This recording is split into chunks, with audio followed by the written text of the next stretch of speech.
Hello everyone, welcome to in my YouTube channel. And हम आज के इस वीडियो में बहुत ही इंटरेस्टिंग टॉपिक स्टार्ट करने वाले हैं जिसका नाम है कंपनी अकाउंट्स।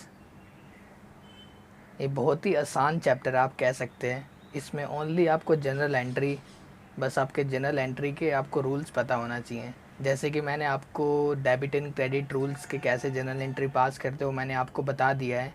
सो आप उस वीडियो को प्रेफर कर सकते हो। सो हम आज के इस वीडियो में स्टार्ट करते हैं companies account. So company accounts के अकाउंटिंग टर्म्स से जाने से पहले हम पहले कंपनी क्या होती है हम पहले जान लेते हैं, देन हमको ज़्यादा अच्छा समझ में आएगा वहाँ पे। सो हम देखते हैं what is company. So first meaning देखते हैं हम। A company according to company act 2013, ये जो है हमारा एक कंपनीज एक्ट 2013 जो आप अगर आप ग्रेजुएशन में आते हो तो वहाँ पे लॉ में आपको पढ़ने को मिलेगा। एक बहुत बहुत बड़ा एक्ट है। इसमें वो मतलब कंपनीज़ के बहुत सारे क्या होती है कंपनी और क्या चीज़ है कंपनी, मतलब ये आपको बहुत डिटेल्ड में समझाया हुआ है इस एक्ट में। सो हम अभी उतना डिटेल में तो जानने नहीं वाले हैं, हम ऊपर ऊपर देखेंगे what is company. According to Companies Act 2013, it is an artificial person created by law having perpetual succession, and common seal with separate legal entity. अभी यहाँ पे परपेचुअल सक्सेशन क्या होता है ये भी आपको मैं बताता हूँ, एंड कॉमन सील क्या होता है, देन सेपरेट लीगल एंटिटी क्या होता है। ओके। सो ये सब अगर ये हम देखें डेफिनेशन से, अगर आप डेफिनेशन किसी चीज़ का देखते हो तो उसी में सब कुछ छुपा हुआ रहता है कि इसके फीचर्स क्या है, इसके मतलब फीचर्स क्या है, इसकी कंपनी होती क्या है, ये सब कुछ डेफिनेशन में ही छुपा रहता है। तो यहाँ से हमको फीचर्स मिल जाता है कि perpetual succession is one of the features, and common seal is one, and separate legal entity एक है। सो अभी देखते हैं एक और है यहाँ पे, artificial person. You can say artificial person क्या होता है। ये एक कंपनी पर्सन तो होती है बट वो रियल पर्सन नहीं होती हमारी तरह। हम तो रियल पर्सन है बट इसीलिए वो हमारी तरह बट वो काम कर सकती है। एक लॉ ने उसको आइडेंटिटी दे रखा है कि वो एज ए रियल पर्सन वो काम कर सकती है, बट हमारी तरह वो चल नहीं सकती, खा नहीं सकती। इसीलिए एक वर्ड लगा दिया आर्टिफिशियल पर्सन। इसीलिए हम उसको रियल पर्सन ना बोल के आर्टिफिशियल पर्सन कहते हैं।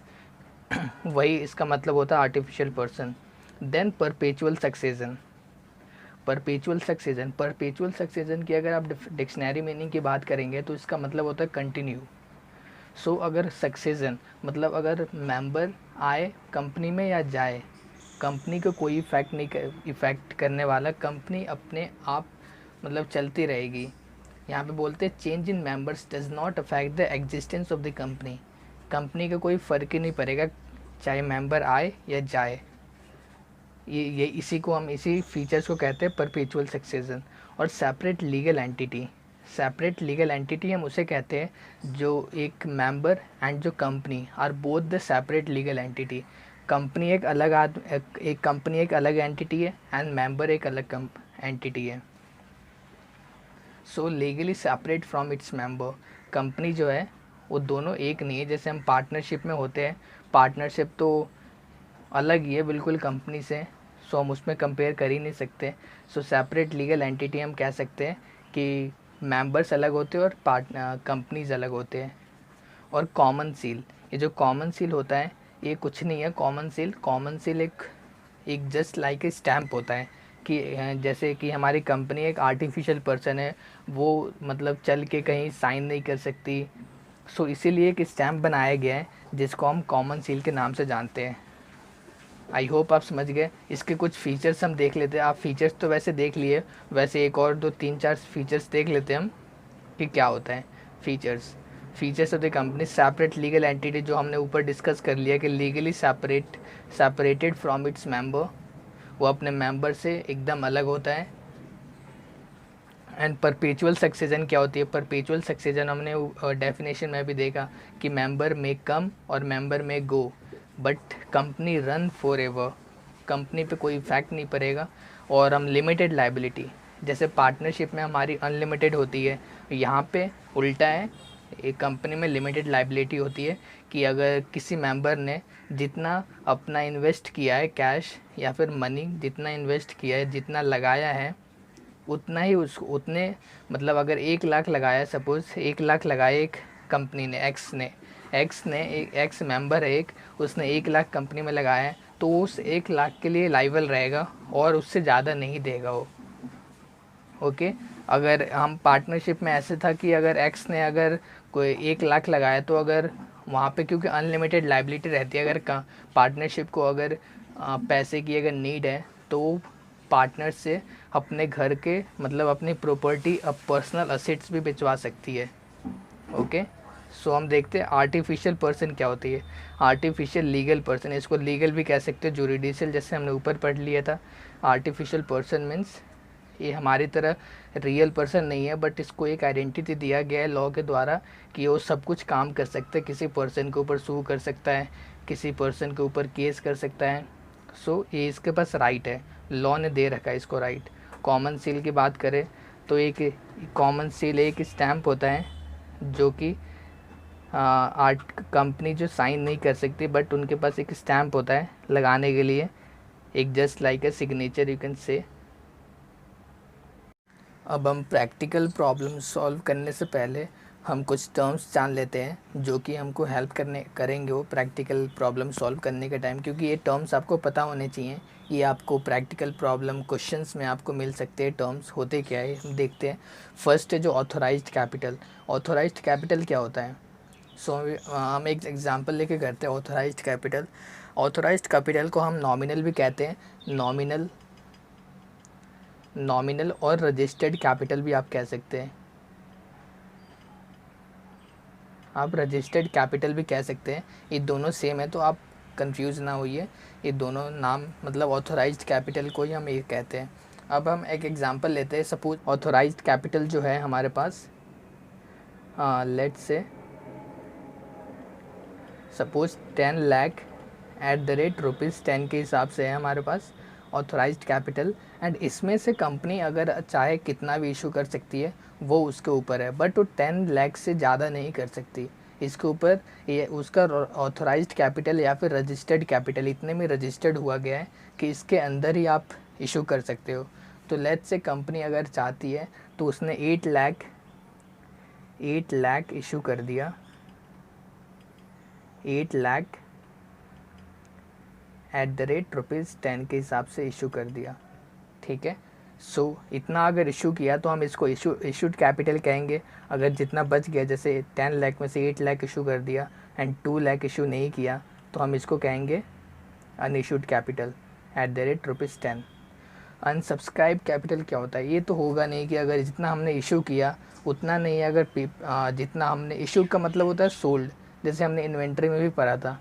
अगर आपने जितना बेच रहे हो आप, ये तो नहीं कि आपका पूरा ही बिक जाए, या फिर पब्लिक पूरा ही सब्सक्राइब मतलब होता है परचेज़ करना। पब्लिक जो यहाँ पे सब्सक्राइब करते हैं शेयर्स, उसको हम सब्सक्राइब कहते हैं। सो ये तो नहीं कि पब्लिक आपका पूरा 8 लाख ही आपका सब्सक्राइब कर ले, इसमें कम भी कर सकती है, ज़्यादा भी कर सकती है। ओके, सो हम इसके हिसाब से एक एग्जांपल लेते हैं। लेट से 8 लाख हमने इशू किया, देन पब्लिक ने 5 लाख ही सब्सक्राइब किया। ओके, एट द रेट ₹10 के हिसाब से। सो आपके पास जो 3 लाख बचा है, ये आपका हो जाएगा अनसब्सक्राइब कैपिटल। ये सब्सक्राइब आपका हुआ नहीं है। ओके, सो हम आगे बढ़ते हैं। सो सब्सक्राइब कैपिटल हो गया। सो हम कॉल्ड अप कैपिटल आप यहाँ पे देख सकते हैं कि यहाँ पे होता है कुछ। अगर हम इंस्टॉलमेंट में अगर बात करते हैं, इंस्टॉलमेंट में और रुपीज़ में, सो यहाँ पे फर्स्ट होता है एप्लीकेशन का मनी। अभी हम जनरल एंट्री देखेंगे। सपोज़ एप्लीकेशन मनी ₹3 का है, अलॉटमेंट्स जो है अलॉटमेंट 5 का है, एंड जो कॉल्स है वो आपका 3 का है। ओके, सो यहाँ पे जो हमने कॉल्ड अप कैपिटल हम इसमें देखते हैं 10 का हमने कॉल्ड मतलब 10 का हमारे पास था, ₹10 का था। उसमें से हम देख रहे हैं कि उसमें 5 लाख जो था, 5 लाख जो था हमारे पास, वो एट द रेट ₹8 के हिसाब से ही हमने मंगवाया। ओनली 8 के पैसे ही हमने मंगवाए और 2 के पैसे हमने छोड़ दिए। ठीक है, कंपनी ने मतलब हमने मतलब कंपनी ने, हम कंपनी के पॉइंट ऑफ व्यू से सोच रहे हैं। और जो हमारे पास जो 5 लाख एट द रेट ₹2 के हिसाब से है, जो वो अनकॉल्ड अप कैपिटल, उसको आपने नहीं मंगाया अभी तक, ठीक है, जिसको हम इसको हम लास्ट में रिज़र्व भी कहते हैं, रिज़र्व कैपिटल, जो कि रिज़र्व के लिए रख देते हैं। देन हम आगे देखते हैं पेड अप कैपिटल क्या होगा। पेड अप कैपिटल, अब इसमें से ये तो नहीं जितना आपने मंगाया हो तो वो पूरा ही मिल जाए, कुछ नालायक भी निकल जाते हैं जो कि पैसे देते नहीं हैं। ओके, सो हम देखते हैं यहाँ पे, अगर सपोज़ अगर इतना हमने 8 का मंगवाया है, उसमें से 4,50,000 जो है @8 के हिसाब से आ गया हमारे पास, एंड जो 50,000 हमारे पास जो है application money and allotment money के आ गए। Okay, application and allotment money के आ गए, एंड जो 50,000 जो है हमारे पास, ये जो 4,50,000 के हमारे पास एप्लीकेशन अलॉटमेंट एंड कॉल्स के तीनों के आ गए हैं। बट जो हमारे पास 50,000 है वो @रुपीज़ ओनली 3, जो हमारे पास 50,000 है वो 3 रुपये के हिसाब से आ गया हमारे पास।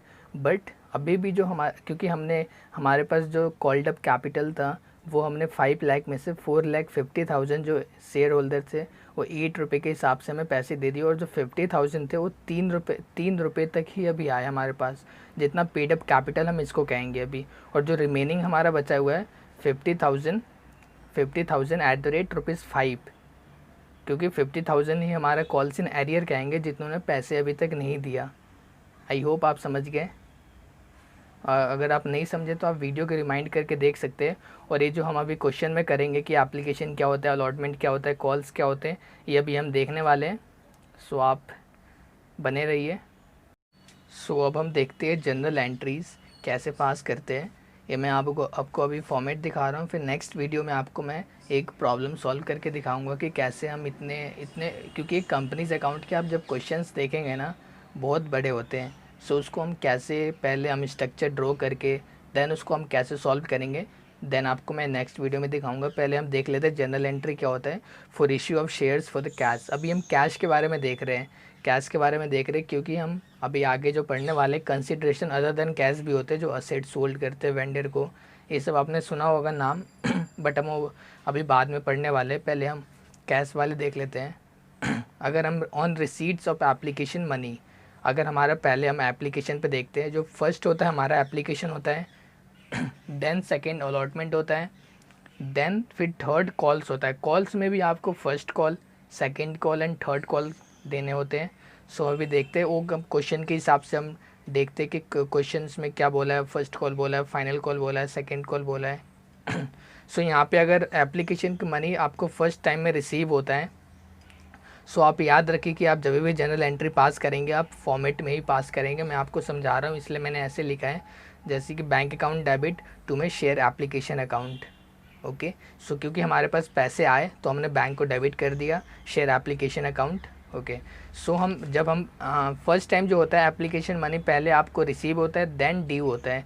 सो on sum due on application money transfer to capital account आपको ट्रांसफ़र करना पड़ेगा। जब ट्रांसफ़र आप करेंगे, जो आपका शेयर एप्लीकेशन था, वो जो क्रेडिट था आप उसको डेबिट करेंगे, share application account debit, then आपको शेयर कैपिटल में ट्रांसफ़र कर देंगे to share capital account. Okay, so अब यहाँ पे जो हम एप्लीकेशन के बाद जो होता है हमारे पास आता है अलॉटमेंट मनी। अलॉटमेंट में आपको सब अब सीधा हो जाता है कि आपको पहले ड्यू आएगा देन आपको रिसीव होगा। पहले आप ड्यू करेंगे, sum due on allotment money transfer to capital account, पहले आप ट्रांसफ़र करेंगे तो share allotment account debit to में शेयर कैपिटल अकाउंट। ये ट्रांसफ़र की एंट्री हो गई आपकी। और यहाँ पे फोर्थ में देखते हैं, पहले रिसीट्स की एंट्री, अलॉटमेंट के पैसे आप रिसीव करेंगे, बैंक अकाउंट डेबिट टू में शेयर अलॉटमेंट अकाउंट। क्योंकि यहाँ पे जब रिसीव करते वक्त आपके पास कुछ कॉल्स इन एडवांस, जो कि कुछ शेयर होल्डर जो पहले पैसे दे देते हैं, एंड कुछ कॉल्स इन एरियर भी आते हैं जो शेयर होल्डर पैसे ही नहीं देते हैं, और कुछ हमारे पास प्रीमियम होती है अलॉटमेंट पे, कहीं भी प्रीमियम हो सकती है। वो मैं आपको क्वेश्चन जब आएंगे, जब क्वेश्चन के वक्त ही आपको समझाऊँगा, अभी आपको समझाऊँगा तो आप मतलब समझ नहीं पाएंगे। सो हम देखते हैं फिफ्थ में जो देखेंगे, अभी फिफ्थ में जो ऑन कॉल्स बीइंग मेड, अगर आप कॉल्स करते हैं देन आपके पास क्या आएगा,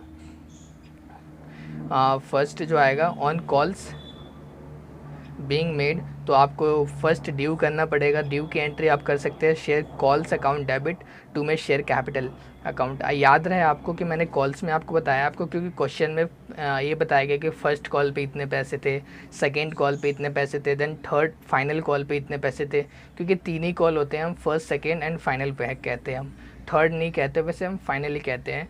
सो हम इसको हम पहले ड्यू कर दिए, देन आपको रिसीव करना होगा ऑन रिसीट्स कॉल्स पे bank account debit to share call account. So यहाँ पे भी आपका कुछ कॉल्स इन एडवांस निकल सकता है, कॉल्स इन एरियर हो सकता है। ओके, सो हम जब क्वेश्चन आएगा जब हम देखेंगे, सो यहाँ पे एक टॉपिक आता है प्रो रेटा अलॉटमेंट। सो आपको मैं इतना आसान तरीके से समझाने वाला हूँ, आप कभी भूलेंगे नहीं। सो आप नेक्स्ट वीडियो का वेट कीजिए, जब तक आप इसको देख लीजिए सही से। Then if you like the video then please hit the like button and do subscribe and share with your friends. Thank you for watching.